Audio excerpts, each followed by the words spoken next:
Hi hello friends, welcome back. Premam സീരീസിന്റെ എല്ലാ എപ്പിസോഡും ഞാൻ ഈ ഒരു ചാനലിൽ അപ്ലോഡ് ചെയ്യാറുണ്ട്. അപ്പോൾ നിങ്ങൾക്ക് ഈ ഒരു ചാനൽ ഇഷ്ടമാവുകയാണെങ്കിൽ സബ്സ്ക്രൈബ് ചെയ്യാനും സപ്പോർട്ട് ചെയ്യാനൊന്നും മറക്കല്ലേ കേട്ടോ. വീഡിയോ ഇഷ്ടമാവുകയാണെങ്കിൽ തീർച്ചയായിട്ടും ഒരു ലൈക്കും ഹൈപ്പും തന്ന് സപ്പോർട്ട് ചെയ്യണേ. പിന്നെ ഒരുപാട് പേര് നമ്മുടെ ചാനലിൽ വന്നിട്ട് ഒരു ദിവസം തന്നെ 2-3 എപ്പിസോഡ് ഇടാവോ എന്ന് ചോദിച്ചിട്ടുണ്ടായിരുന്നു. അപ്പോൾ അവർക്കുള്ള ഓപ്ഷനായിട്ട് ഞാൻ മെമ്പർഷിപ്പ് സ്റ്റാർട്ട് ചെയ്തിട്ടുണ്ട്. ഇനി ഇത് കഴിഞ്ഞതിന് ശേഷം ഉടനെ തന്നെ നെക്സ്റ്റ് എപ്പിസോഡ് കേൾക്കാൻ താല്പര്യമുണ്ടെങ്കിൽ മെമ്പർഷിപ്പ് എടുത്തോളൂ കേട്ടോ. അപ്പൊ നമുക്ക് വീഡിയോയിലേക്ക് പോവാം. അധ്യായം 283. സിദ്ധാർത്ഥിനെ വിവാഹത്തിന് സമ്മതിപ്പിക്കാം, പക്ഷേ അതിനി ഒരിക്കലും നീലിമയെ ഉപയോഗിക്കാൻ കഴിയില്ലെന്ന് അവർക്ക് മനസ്സിലായി. അതിനാൽ തീർച്ചയായും മറ്റെന്തെങ്കിലും മാർഗം കണ്ടെത്തണം. സിദ്ധാർത്ഥ് പുതിയൊരു സ്റ്റാർട്ടപ്പ് തുടങ്ങാൻ പ്ലാൻ ചെയ്തിരുന്നു. എന്തോ ഒരു പ്രശ്നം കാരണം അതിപ്പോഴും പാതി വഴിയിലാണ്. അങ്ങനെയെങ്കിൽ തന്നെ കൊണ്ട് ആ പ്രശ്നങ്ങൾക്ക് പരിഹാരം കാണാൻ കഴിയുമെങ്കിൽ അത് നല്ലതല്ലേ എന്ന് ഗീതാമ്മ ഗൗരവമായി ചിന്തിച്ചു. പക്ഷേ തന്റെ സഹായം സിദ്ധാർത്ഥ സ്വീകരിക്കണം. എങ്കിൽ മാത്രമേ കാര്യങ്ങൾ നല്ല രീതിയിൽ തന്നെ മുന്നോട്ട് കൊണ്ടുപോവുകയുള്ളൂ. അതിനാദ്യം എന്തുകൊണ്ടാണ് ആ പ്രൊജക്ട് ഇപ്പോഴും പാതി വഴിയിൽ നിൽക്കുന്നതെന്നറിയണം. അതിനുവേണ്ടി ഗീതാമ്മ വിശ്വ ഗ്രൂപ്പിലെ സീനിയർ അക്കൗണ്ടന്റിനെ വിളിക്കാൻ തീരുമാനിച്ചു. അയാൾ ഗീതാമ്മയുടെ പഴയൊരു സുഹൃത്താണ്. അയാൾക്ക് കമ്പനിയുടെ സാമ്പത്തിക കാര്യങ്ങളെക്കുറിച്ച് നല്ല അറിവുണ്ടായിരുന്നു. ആദ്യം കുറച്ചുനേരം ഇരുവരും വിശേഷങ്ങളൊക്കെ പങ്കുവച്ചു. അതിനുശേഷം ഗീതാമ്മ നേരെ കാര്യത്തിലേക്ക് കടന്നു. വിശ്വ ഗ്രൂപ്പിന് ഈ സെന്റോള സ്റ്റാർട്ടപ്പ് കമ്പനിയെ കൊണ്ടുള്ള പ്രയോജനം എന്താണ്? സിദ്ധു അതിൽ ഇൻവെസ്റ്റ് ചെയ്യാൻ പോകുന്നതായി കേട്ടിരുന്നു. പക്ഷേ എന്തോ കാരണം കൊണ്ട് അതിപ്പോഴും പാതി വഴിയിലാണ്. പ്രദീപിന് അതിനെപ്പറ്റി വല്ല അറിവുമുണ്ടോ? ഗീതാമ്മ ചോദിച്ചു. സിദ്ധാർത്ഥ സാർ കമ്പനിയുടെ CEO ആണല്ലോ. പക്ഷേ കുഴപ്പം അതൊന്നുമല്ല. സാറിന്റെ കയ്യിലല്ല, ഡയറക്ടർ ബോർഡിന്റെ കീഴിൽ മാത്രമേ ഇപ്പോഴും എന്ത് തീരുമാനവും എടുക്കാൻ പറ്റൂ. ഈ സെന്റോള കമ്പനിയിൽ ഇൻവെസ്റ്റ് ചെയ്യാൻ ആവശ്യമായ ഫണ്ട് വിശ്വ ഗ്രൂപ്പ് റിലീസ് ചെയ്യാത്തതിന് എന്തൊക്കെയോ പ്രശ്നങ്ങളുണ്ട്. പ്രദീപ് തന്റെ അറിവ് പങ്കുവച്ചു. കൂടി ഒരിക്കൽ നീലിമയെ സഹായിക്കാൻ സിദ്ധു കമ്പനിയിലെ ഒരുപാട് ഫണ്ട് ചെലവഴിച്ചിരുന്നു.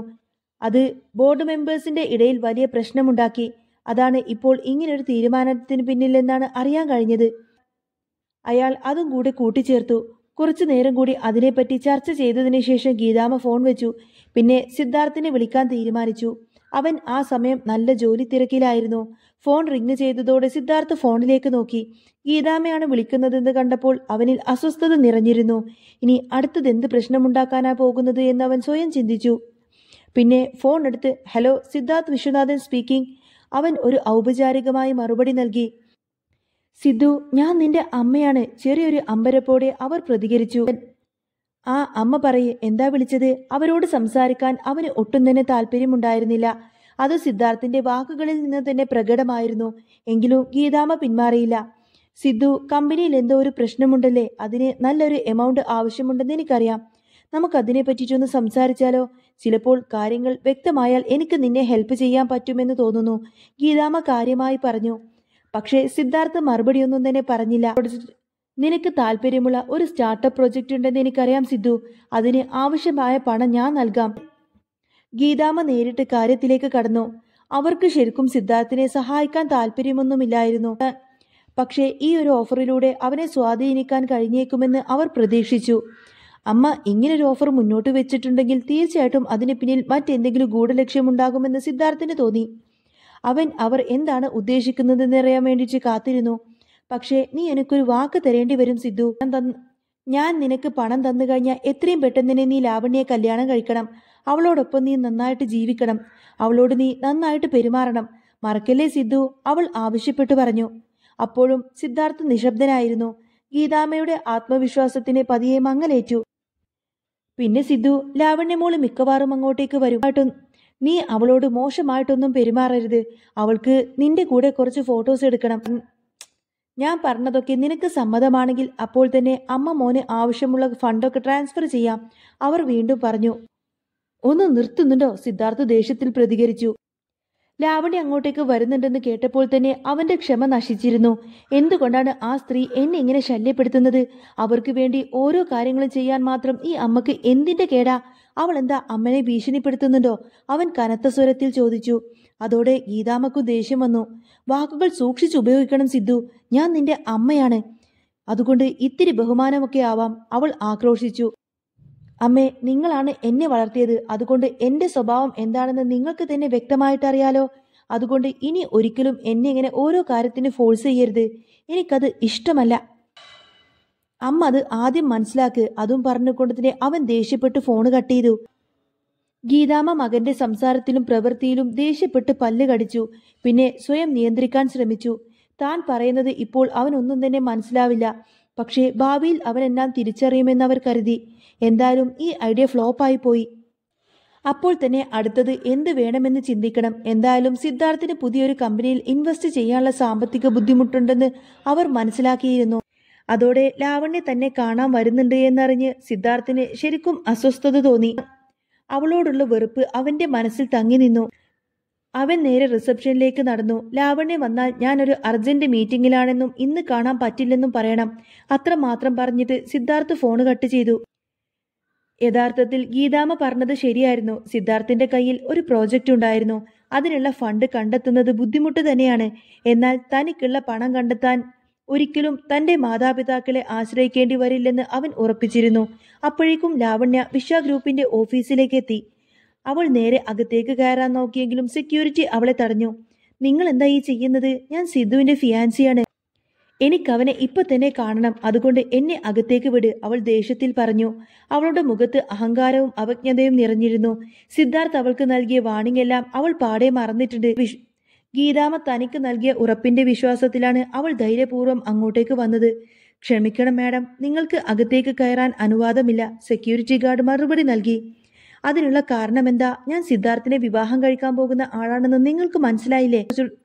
അവൾ അധിക്ഷേപത്തോടെ ചോദിച്ചു. ബോസ് ഒരു പ്രധാന കോൺഫറൻസ് മീറ്റിംഗിലാണ്. ഒരു കാരണവശാലും ആരും ശല്യം ചെയ്യരുതെന്ന് അദ്ദേഹം പ്രത്യേകം പറഞ്ഞിരുന്നു. അതുകൊണ്ട് ദയവായി ഞങ്ങൾക്ക് ബുദ്ധിമുട്ടാകുന്ന കാര്യങ്ങളൊന്നും നിങ്ങൾ ചെയ്യരുത്, അയാൾ വീണ്ടും പറഞ്ഞു. How dare you? മറ്റുള്ള ആൾക്കാരെ പോലെയാണോ ഞാൻ? ഞാൻ അവന്റെ പെണ്ണാണ്. ലാവണ്യ അയാൾക്ക് നേരെ ചീറി. Sorry madam. മാഡം ആരാണെങ്കിലും ഞങ്ങൾക്ക് ബോസിന്റെ അനുവാദമില്ലാതെ ഒന്നും ചെയ്യാൻ കഴിയില്ല. അവളുടെ ദേഷ്യം കാരണം അവർക്ക് ഭയം തോന്നിയെങ്കിലും അയാൾ തന്റെ നയം വ്യക്തമാക്കി. എനിക്ക് അകത്തേക്ക് കയറാൻ പറ്റില്ലെന്നല്ലേ ഉള്ളൂ. എന്നാ സിദ്ധാർത്ഥിനെ ഇങ്ങോട്ടേക്ക് വിളിപ്പിക്ക്. എനിക്ക് അവനോട് കുറച്ച് കാര്യങ്ങൾ പേഴ്സണലായിട്ട് സംസാരിക്കാനുണ്ട്. സിദ്ധാർത്ഥിനെ കാണാതെ പോകില്ലെന്ന വാശി അവൾ നിറഞ്ഞു നിന്നിരുന്നു. സോറി മാഡം, ബോസിനെ ഇപ്പോ ഇങ്ങോട്ടേക്ക് വിളിക്കാൻ ഞങ്ങൾക്കാർക്കും അനുവാദമില്ല, ഗാർഡ്സ് വിഷമത്തോടെ പറഞ്ഞു. ലാവണ്യ അന്നേരം ഒരു ദീർഘനിശ്വാസം എടുത്തു. ഗാർഡ്സുമായി തർക്കിച്ചിട്ട് കാര്യമില്ലെന്ന് അവൾക്ക് മനസ്സിലായിരുന്നു. അതുകൊണ്ട് സ്വന്തം ഫോണെടുത്ത് അവൾ സിദ്ധാർത്ഥിനെ വിളിച്ചു. സിദ്ധു, നീ എന്നെ അകത്തേക്ക് വരാൻ അനുവദിക്കുവോ? എനിക്ക് നിന്നോട് സംസാരിക്കണം. അവൻ കോൾ എടുത്തതോടുകൂടെ തന്നെ അവൾ മധുരമായി പറഞ്ഞു. സിദ്ധാർത്ഥ് ഒന്നും തന്നെ പറഞ്ഞില്ല. പ്ലീസ് സിദ്ധു, എനിക്ക് നിന്നെ മനസ്സിലാക്കാൻ പറ്റുന്നുണ്ട്. നമ്മൾ തമ്മിൽ ഒന്ന് സംസാരിച്ച എല്ലാ പ്രശ്നങ്ങളും തീരും, അവൾ അപേക്ഷിച്ചു. അവളുടെ സംസാര രീതി തികച്ചും സൗമ്യമായിരുന്നു. പക്ഷേ സിദ്ധാർത്ഥിന് അത് വളരെ അരോചകമായി തോന്നി. പറ്റില്ല, ഞാൻ ഇവിടെ നല്ല തിരക്കില, നമുക്ക് പിന്നെ മീറ്റ് ചെയ്യാം. സിദ്ധാർത്ഥ് ഫോൺ കട്ട് ചെയ്യാൻ ഒരുങ്ങി. പ്ലീസ് സിദ്ധു, ഫോണ് വെക്കല്ലേ. ഒരൊറ്റ മിനിറ്റ്, ഞാൻ ജസ്റ്റ് നിന്നെ കണ്ടോട്ടെ പ്ലീസ്, എനിക്കൊന്ന് സംസാരിക്കണം, അവൾ സ്വരം അതിദയനീയമായി പറഞ്ഞു. പറ്റില്ല, അത്ര തന്നെ. അതും പറഞ്ഞുകൊണ്ട് തന്നെ സിദ്ധാർത്ഥ് പെട്ടെന്ന് ദേഷ്യപ്പെട്ട് ഫോണ് കട്ട് ചെയ്തു. അതോടെ ലാവണ്യയുടെ മുഖം അപമാനത്താൽ ചുവന്നു. എങ്കിലും അവൾ ഒന്നും തന്നെ സംഭവിക്കാത്ത പോലെ പ്രതികരിക്കാൻ തീരുമാനിച്ചു. എന്നിട്ട് അവൾ സെക്യൂരിറ്റിയെ നോക്കി. ഇനി അകത്തേക്ക് വിടാമല്ലോ. നിങ്ങളുടെ ബോസ്, അതായത് എന്റെ സിദ്ധു, എനിക്ക് അകത്തേക്ക് കയറാനുള്ള പെർമിഷൻ തന്നിട്ടുണ്ട്. സംശയമുണ്ടെങ്കിൽ നിങ്ങൾ തന്നെ സിദ്ധാർത്ഥിനെ വിളിച്ച് ചോദിച്ചോ, അവൾ അഹങ്കാരത്തോടെ പറഞ്ഞു. എന്നാൽ സെക്യൂരിറ്റിക്ക് അവളുടെ വാക്കുകളിൽ സംശയം തോന്നി. പക്ഷേ സിദ്ധാർത്ഥിനെ വിളിച്ച് ചോദിക്കാനുള്ള ധൈര്യമൊന്നും അയാൾക്കില്ല. അതുകൊണ്ട് ലാവണ്യയുടെ വാക്കുകൾ വിശ്വസിക്കാൻ മാത്രമേ അയാൾക്ക് കഴിഞ്ഞിരുന്നുള്ളൂ. അവൾ അയാളെ നോക്കി പുച്ഛത്തിലൊന്ന് ചിരിച്ചു. പിന്നെ അകത്തേക്ക് കയറിപ്പോയി. അവൾ സിദ്ധാർത്ഥിന്റെ ഓഫീസ് റൂമിന് മുന്നിലായി വന്നു നിന്നു. അതുവരെയുള്ള അഹങ്കാരമെല്ലാം അവളിൽ നിന്നു മാറി. അവളുടെ മുഖം കൊച്ചു കുട്ടികളെ പോലെ നിഷ്കളങ്കമാക്കി വെച്ചു. ഒരു കുസൃതി ചിരിയോടെ അവൾ ഡോർ തുറന്ന് അകത്തേക്ക് നോക്കി. സിദ്ധാർത്ഥ് ഏതോ ഫയലിൽ മുഖം പൂഴ്ത്തിയിരിക്കുന്നു. ഡോർ തുറക്കുന്ന ശബ്ദം കേട്ട് അവൻ സംശയത്തോടുകൂടെ മുഖം ഉയർത്തി നോക്കി. ലാവണ്യയെ കണ്ടതോടുകൂടെ തന്നെ അവനിൽ അമർഷവും ദേഷ്യവും നിറഞ്ഞു. നാശം പിടിക്കാൻ! അവൻ പിറുപിറുത്തുകൊണ്ട് അവളെ ശ്രദ്ധിക്കാതെ ഫയലിൽ തന്നെ നോട്ടം ഉറപ്പിച്ചു. സിദ്ധു ഡാർലിംഗ്, ഞാൻ നിന്നെ എന്തോരം മിസ് ചെയ്തു എന്നറിയോ? അവൾ അത്രമേൽ മൃദുവായി പ്രണയാർദ്രമായി പറഞ്ഞു. അവളോടുള്ള വെറുപ്പ് സിദ്ധാർത്ഥിന്റെ മനസ്സിൽ പതഞ്ഞു പൊങ്ങി. വിവാഹത്തിന് വേണ്ടിയുള്ള ഫോട്ടോസിന് നിന്നെ നിർബന്ധിക്കരുതായിരുന്നു അല്ലേ സിദ്ധു? സോറിഡാ, എന്നോട് ദേഷ്യപ്പെടില്ലേ, അവൾ പറഞ്ഞു. ഒപ്പം സിദ്ധാർത്ഥിന്റെ പ്രതികരണത്തിനായി കാത്തുനിന്നു. പക്ഷേ അവൻ അവളെ തീർത്തും അവഗണിച്ചിരുന്നു. അത് മനസ്സിലായിട്ടും ലാവണ്യ പിന്മാറാൻ തയ്യാറായിരുന്നില്ല. അവൾ നേരെ സിദ്ധാർത്ഥിനരികിലേക്ക് എത്തി. എന്നിട്ട് അവന്റെ തോളിൽ കൈയിട്ട് ചുറ്റിപ്പിടിച്ചു. സിദ്ധു, ചെറുപ്പം മുതലേ ഞാൻ നിന്നെ എത്രമാത്രം സ്നേഹിക്കുന്നുണ്ടെന്ന് നിനക്കറിയാമോ? നമ്മുടെ വിവാഹം കഴിഞ്ഞാൽ ഞാൻ നിനക്ക് നല്ല ഭാര്യയായിരിക്കും, പ്രോമിസ്, അവൾ പറഞ്ഞു. സിദ്ധാർത്ഥിന് ദേഷ്യം വരുന്നുണ്ട്. പറയാനുള്ളതൊക്കെ പറഞ്ഞു കഴിഞ്ഞില്ലേ? എങ്കിൽ ഇവിടെ നിന്ന് പോവാൻ നോക്ക്. പിന്നെ നിനക്ക് ഫോട്ടോസ് എടുക്കണമെങ്കിൽ താൻ അങ്ങ് എടുത്തോ, അതിലൊന്നും എനിക്ക് യാതൊരു എതിർപ്പുമില്ല. ഇനി മേലാൽ ഇതുപോലുള്ള സില്ലി കാര്യങ്ങളും പറഞ്ഞ് എന്റെ ഓഫീസിലേക്ക് നീ വന്നു പോവരുത്. നിസാര കാര്യത്തിന് വേണ്ടി എന്റെ ഓഫീസിലും വീട്ടിലും കയറി ഇറങ്ങുന്നത് നീ നിർത്തിക്കോ. സിദ്ധാർത്ഥ് അവളെ പരിഹസിച്ചുകൊണ്ട് പറഞ്ഞു. ഒപ്പം ലാവണ്യെ പിന്നിലേക്ക് തള്ളിമാറ്റി. സിദ്ധു, അവൾ ഒന്ന് താന്ന പോലെ അവനെ വിളിച്ചു. സിദ്ധാർത്ഥിനെ ഒന്നും പറയണ്ട എന്ന പോലെ കൈ ഉയർത്തി കാണിച്ചു. വെറുതെ ഇനിയും ഓരോന്ന് പറഞ്ഞ് എന്നെ കഷ്ടപ്പെടുത്തേണ്ട. എന്റെ പിന്നാലെ നടന്ന് ശല്യം ചെയ്യരുത്. എത്രയോ വട്ടം നിന്നോട് പറഞ്ഞതാ, ഇനി ഒരു വാണിംഗ് ഉണ്ടാകുമെന്ന് കരുതരുത്. അത് പിന്നെ നിനക്ക് നല്ലതിനാവില്ല. അവൻ ക്രൂരമായി നോക്കി അവളെ നോക്കി പറഞ്ഞു. അത് കേട്ടപ്പോൾ ലാവണ്യയിൽ ഭയം നിറഞ്ഞു. താൻ ഈ നിമിഷം തന്നെ അവന്റെ മുന്നിൽ വെച്ച് മരിച്ചു പോകുമെന്ന് വരെ അവൾക്ക് തോന്നി. എങ്കിലും അവൾ പിന്നെയും അവനോട് സംസാരിക്കാൻ ശ്രമിച്ചു.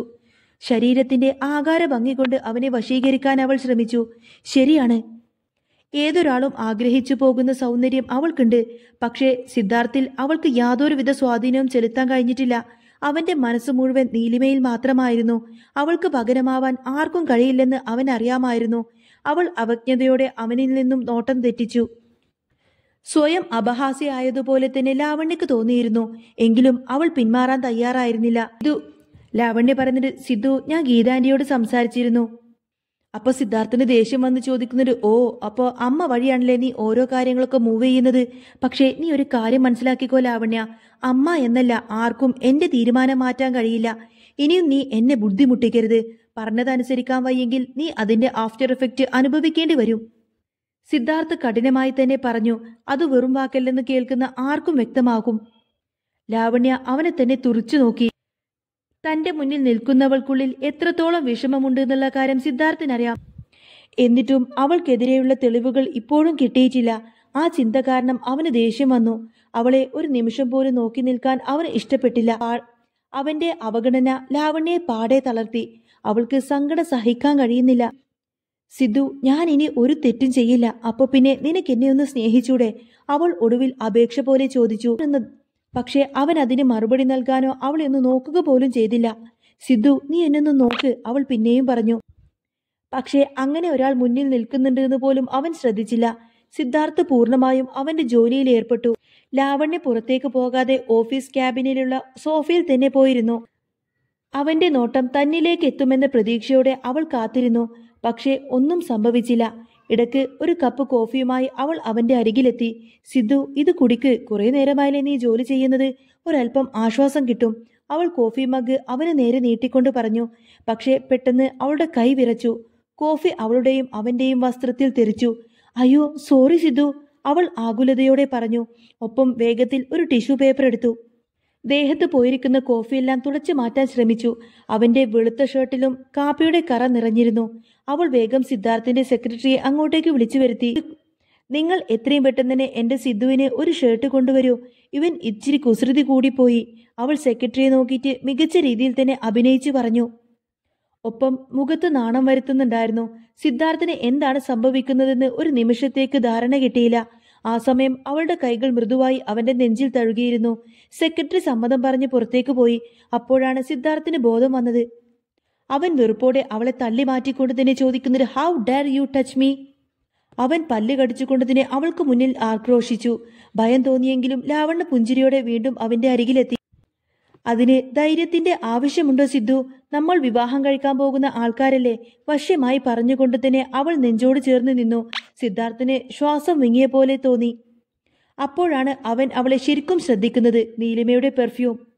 നീലിമയുടെ പെർഫ്യൂം പോലെ ഗന്ധം, അവൾ ധരിക്കുന്നത് പോലെയുള്ള വേഷം, മുടി പോലും നീലിമയെ പോലെ തന്നെയാണ്. അവന് എന്താണ് സംഭവിക്കുന്നത് എന്ന് മനസ്സിലാക്കാൻ കഴിഞ്ഞില്ല. അവൻ ലാവണ്യെ തന്നെ കണ്ണിമ വെട്ടാതെ ഉയർന്ന ഹൃദയമിടിപ്പോടെ നോക്കി നിന്നു.